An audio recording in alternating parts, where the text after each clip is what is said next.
మీకు దమ్ముందా అంటూ సవాల్ విసిరిన షర్మిల.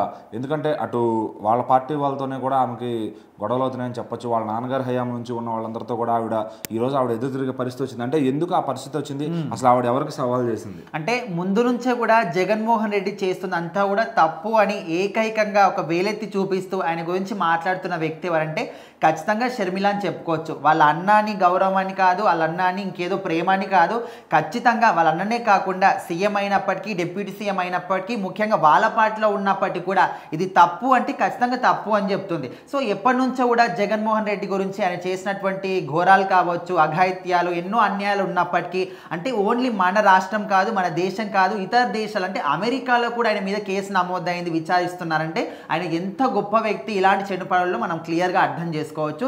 సో మరి రీసెంట్గా బొత్స సత్యనారాయణ ఆయన మాత్రం ఇక్కడ కాంగ్రెస్ పార్టీని, ముఖ్యంగా షర్మిలను ఉద్దేశించి కొన్ని కీలకమైన వ్యాఖ్యలు, అంటే ఆమెకు మనసు నొచ్చుకునే విధంగా, నీకు అవసరమా అనే విధంగా కొన్ని వ్యాఖ్యలు అయితే చేశాడు. సో వాటికి రియాక్ట్ అవుతూ ఇప్పుడు షర్మిల మాత్రం క్లియర్ కట్గా ఒక కౌంటర్ అని చెప్పుకోవచ్చు.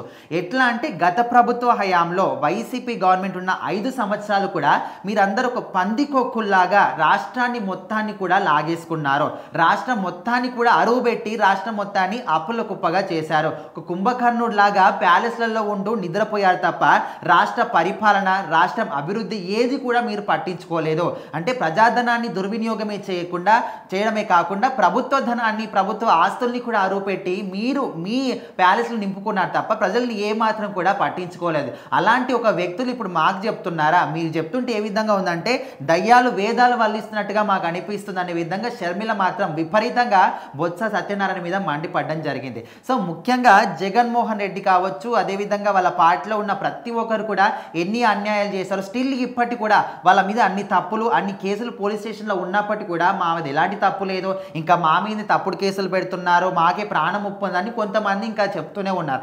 సో వీటన్నిటికి కానీ ఇప్పుడు షర్మిల రియాక్ట్ అవుతూ, మీకు దమ్ముంటే మీడియా ముందు ఎక్కడో వెళ్ళి మాట్లాడడం కాదు, ప్రజల్లోకి వెళ్ళి ప్రతి ఇంటికి, ప్రతి ఊరుకు వెళ్ళి వాళ్ళకి ఎలాంటి సమస్యలు ఉన్నాయి, మరి ఇక్కడ కూటమి ప్రభుత్వం ఇచ్చిన అన్ని హామీలు కూడా నెరవేరుస్తుందా లేదా, మరి అన్ని ఇచ్చినవన్నీ కూడా మీ దగ్గరికి అందుతున్నాయా లేదా, ఇవన్నీ కూడా తెలుసుకొని అప్పుడు ప్రజల తరపున మాట్లాడండి. మీకు దమ్ముంటే అసెంబ్లీకి వెళ్ళి మాట్లాడండి. ఎక్కడికొక దగ్గర మీటింగ్ పెట్టి అక్కడ ఏదో ప్రజల కోసం అన్నట్టుగా దానికి ఒక రైతుగా రాజ్యం అని ఏదో ఒక రకంగా ఏదో ఒక పేరు పెట్టి మీ గురించి మీరే చెప్పుకుంటున్నారు తప్ప అక్కడికి వెళ్ళి కూడా మీరు ప్రజల గురించి పట్టించుకుంది ఏమీ లేదు. ఒకవేళ మీకు దమ్ముంటే ఖచ్చితంగా ప్రతి ఊరికి, ప్రతి ఒక్క రైతు దగ్గరికి, ప్రతి ఒక్క మనిషి దగ్గరికి వెళ్ళి వాళ్ళ సమస్యలు ఏంటో తెలుసుకొని అప్పుడు ఆ సమస్యలు ఏంటో వచ్చి అసెంబ్లీలో మాట్లాడండి, అప్పుడు మీరేంటో తెలుసుకోండి అనే విధంగా షర్మిల మాత్రం ఓపెన్గా ఒక సవాల్ విసిరిందని చెప్పుకోవచ్చు.